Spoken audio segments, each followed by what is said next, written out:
Assalamualaikum warahmatullahi wabarakatuh.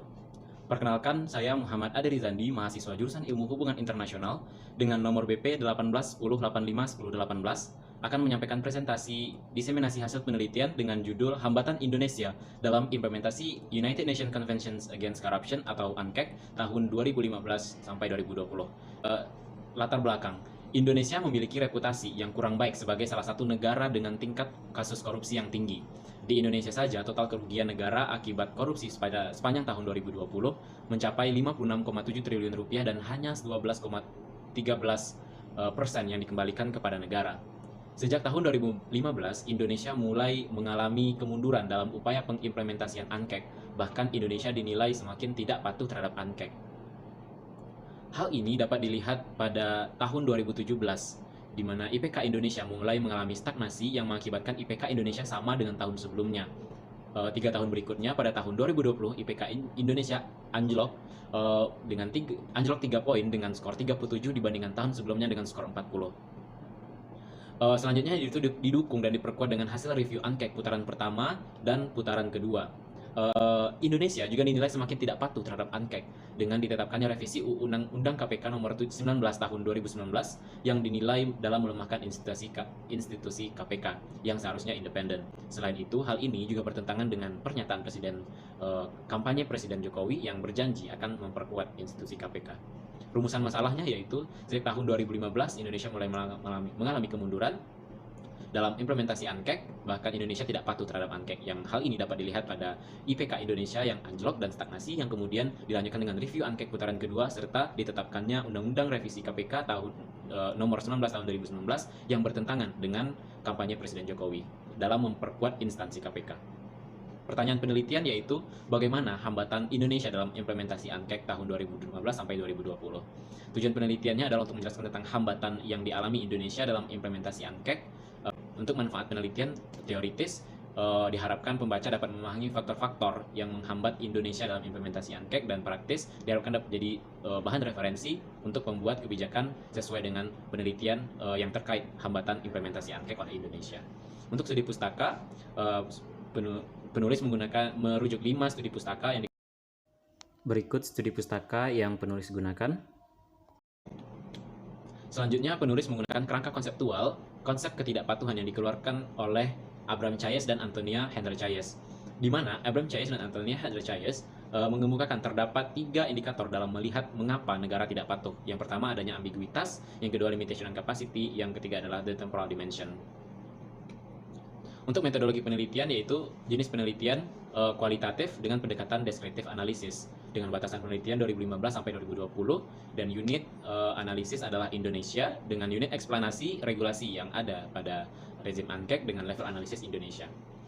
Untuk teknik pengumpulan data, penulis menggunakan studi pustaka dan data sekunder, dan dengan teknik analisis yang dimulai dengan mengumpulkan data yang didapatkan dari berbagai sumber, kemudian mengklasifikasikan berdasarkan indikator per variabel, kemudian dianalisis untuk dapat menarik kesimpulan. Dengan sistematika penulisan yaitu bab 1 pendahuluan, dan bab 2 dinamika permasalahan korupsi di Indonesia, bab 3 rezim UNCAC dalam upaya pemberantasan korupsi bagi Indonesia, bab 4 analisis mengenai hambatan Indonesia dalam pengimplementasian UNCAC tahun 2015 sampai 2020, dan bab 5 adalah penutup.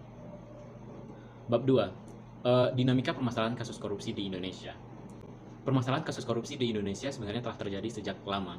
Bahkan di era pemerintahan Soeharto dianggap menjadi masa di mana tingkat pemberantasan kasus korupsi paling lemah di Indonesia. Indonesia ditempatkan pada negara dengan tingkat negara paling korup di dunia pada era pemerintahan Soeharto. Berbagai upaya dalam upaya pemberantasan korupsi telah dilakukan Indonesia, termasuk dalam hal regulasi dan membentuk lembaga anti korupsi seperti KPK. Namun, upaya pembentukan regulasi anti korupsi dan pendirian KPK ternyata belum mampu membawa Indonesia terbebas dari kasus korupsi. Bahkan Indonesia masih tergolong tinggi dalam kejahatan tingkat korupsi. Korupsi telah menjadi kejahatan lintas batas yang kemudian kerugian negara terus bertambah setiap tahunnya. Selanjutnya 2.2 yaitu dampak korupsi bagi Indonesia. Untuk pertama, dampaknya adalah pada sektor ekonomi, seperti penurunan produktivitas, penurunan pertumbuhan ekonomi dan investasi, di rendahnya kualitas barang dan jasa untuk publik. Untuk poin D, pendapatan dari sektor pajak yang menurun, meningkatnya hutang negara. Untuk dampak korupsi selanjutnya itu pada sektor pendidikan. Selanjutnya yaitu sektor kesehatan. sektor kesehatan menjadi rentan karena hal yang paling utama dalam sektor kesehatan yang paling dikorupsi terkait pengadaan barang dan jasa alat kesehatan. Korupsi selanjutnya yaitu di sektor pembangunan. Pembangunan yang buruk disebabkan juga oleh perilaku korupsi. Sektor pembangunan menjadi rentan terhadap korupsi, terutama terkait dengan anggaran dana desa. Selanjutnya di sektor sosial, yaitu seperti meningkatnya kemiskinan, kurangnya kesejahteraan. Bab selanjutnya, bab 3, rezim ANKEK dalam upaya pemberantasan korupsi bagi Indonesia. 3.1, sejarah ANKEK sebagai rezim internasional yang berfokus pada permasalahan korupsi. Dengan pertama yaitu konvensi-konvensi sebelum ANKEK. ANKEK lahir tentu memiliki suatu perjalanan yang panjang dalam proses konvensi tersebut. Terdapat beberapa konvensi-konvensi sebelum ANKEK lahir. Konvensi-konvensi tersebut seperti pada tahun 1996, Inter-American Conventions Against Corruption atau IACAC. Selanjutnya pada tahun 97, the OECD Convention dalam memberantas upaya suap oleh pejabat asing.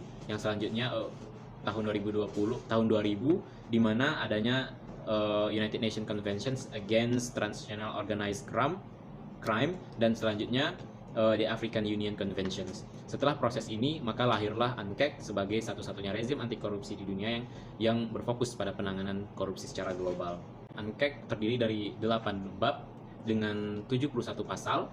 ANKEK telah berhasil menjadi satu-satunya instrumen hukum internasional di bidang korupsi yang mengikat secara global. Ketentuan yang ada dalam ANKEK seperti tindakan pencegahan, kriminalisasi dan penegakan hukum, kerjasama internasional, pemulihan aset, dan bantuan teknis dalam upaya pemberantasan korupsi.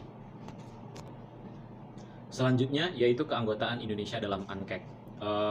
Indonesia meratifikasi ANKEK pada tanggal 18 April pada tahun 2006 yang disahkan melalui Undang-Undang Nomor 7 Tahun 2006. Sehingga pasca ratifikasi tersebut, Indonesia berkewajiban dalam upaya pengimplementasian ANKEK terhadap hukum domestiknya, karena Indonesia telah menjadi negara peratifikasi pada konvensi ANKEK. Selanjutnya yaitu tentang upaya dalam implementasi ANKEK oleh Indonesia. Indonesia belum sepenuhnya mengimplementasikan ANKEK terhadap hukum domestiknya, seperti belum diadopsinya tentang illicit enrichment atau memperkaya diri secara tidak sah pada pasal 20 ANKEK.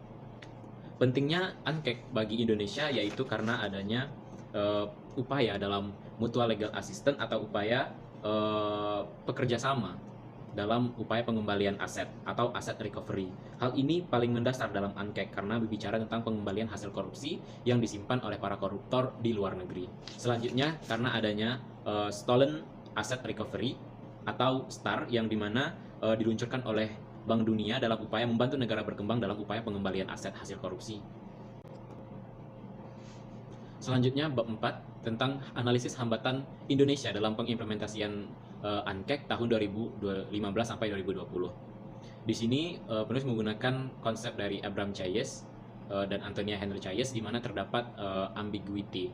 Dari variable ambiguity di sini terdapat ambiguitas bahasa dalam ANKEK dengan indikator treaty language atau naskah ANKEK.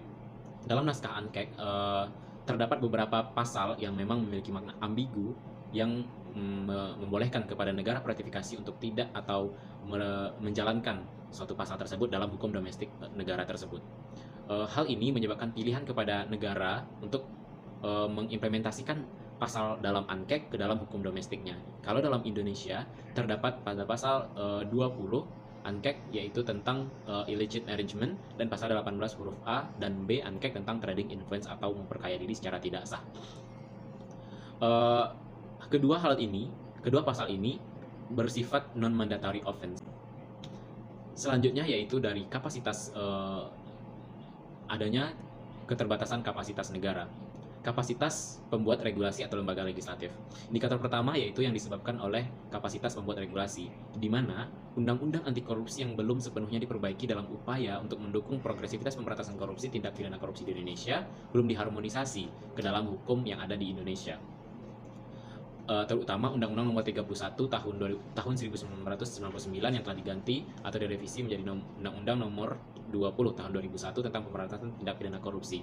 Hal ini telah tertinggal dan tidak lagi sesuai dengan ANKEK, sehingga hal ini memerlukan untuk Indonesia mengharmonisasi hukum dengan ketentuan yang ada di ANKEK. Ketidaksesuaian ini dapat berakibat pada lemahnya penegakan hukum di Indonesia terkait tindak pidana korupsi. Selanjutnya, yaitu kapasitas lembaga penegak hukum dalam menangani kasus korupsi, di mana terdapat 3 lembaga, yakni Kepolisian, Kejaksaan, dan Komisi Pemberantasan Korupsi. Dapat disimpulkan bahwa dari kapasitas lembaga penegak hukum dalam penanganan korupsi, lembaga penegak hukum belum maksimal dalam upaya pemberantasan korupsi yang disebabkan oleh berbagai faktor, seperti konflik kepentingan maupun kebocoran informasi, sehingga hal ini menghambat dalam upaya pengimplementasian ANKEK dan berdampak pada pemberantasan korupsi di Indonesia. Untuk selanjutnya adalah perubahan kondisi temporal. Perubahan kondisi temporal memiliki 3 aspek. Yang pertama yaitu perubahan kondisi politik domestik. Perubahan kondisi politik domestik di sini yaitu kepemimpinan Joko Widodo. Kepemimpinan Joko Widodo memiliki arah yang berbeda dalam pemberantasan upaya korupsi. Menurut ICW dan laporan tahunan yang dikeluarkan oleh ICW, arah kepemimpinan Joko Widodo belum memasukkan atau tidak memasukkan penanganan korupsi dalam isu prioritas yang dibahas dalam rezim Presiden Joko Widodo, sehingga adanya perbedaan ini menyebabkan isu korupsi tidak memiliki suatu prioritas atau tempat yang prioritas dalam masa pemerintahan Presiden Joko Widodo. Berubahnya haluan Presiden Joko Widodo menjadi lebih otoriter dibandingkan mendengar masukan publik dalam upaya pemberantasan korupsi, sehingga berhasilnya disahkannya revisi Undang-Undang KPK nomor 19 tahun 2019 yang dinilai melemahkan dalam upaya penindakan kasus korupsi di KPK. Yang kedua yaitu perubahan kondisi ekonomi. Perubahan kondisi ekonomi terdapat pada Perang Dagang Amerika Serikat versus Tiongkok. Pada Perang Dagang Amerika Serikat versus Tiongkok ini dinilai Indonesia fokus dalam upaya perbaikan atau penstabilitasan ekonomi di tengah Perang Dagang Amerika versus Tiongkok. Hal ini menjadi fokus Indonesia untuk menstabilkan ekonomi Indonesia. Yang kedua, adanya pandemi COVID-19. Pada era COVID-19, Indonesia menggelontorkan dana yang tidak sedikit dalam upaya penanganan ekonomi. Hal ini juga terjadi atau menyebabkan dampak kepada krisis kesehatan di Indonesia, sehingga Indonesia berada pada posisi dilema antara memilih ekonomi atau kesehatan.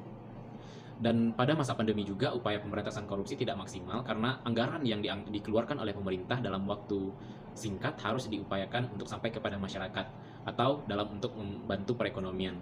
Sehingga pada masa yang seharusnya normal, pemberantasan korupsi tetap berjalan. Pada masa keadaan darurat, upaya dilakukan menjadi lebih cepat dan dalam keadaan darurat, sehingga upaya pengkorupsian dana terjadi lebih rentan dibandingkan pada keadaan normal. Yang selanjutnya itu adanya perubahan kondisi sosial. Perubahan kondisi sosial seperti anggapan bahwa korupsi sudah menjadi hal yang biasa terhadap kehidupan masyarakat, bahkan korupsi telah ada pada zaman kolonial penjajahan Belanda. Hal ini menjadikan korupsi menjadi suatu hal yang membudaya atau korupsi yang membudaya pada masyarakat Indonesia. Selanjutnya yaitu perubahan kondisi sosial di mana adanya sikap sungkan masyarakat Indonesia dalam upaya pemberantasan korupsi, seperti adanya suatu atasan yang berkorupsi sehingga bawahan yang mengetahui tersebut sungkan kepada atasan sehingga terkesan membiarkan atau menyepelekan perilaku korupsi tersebut.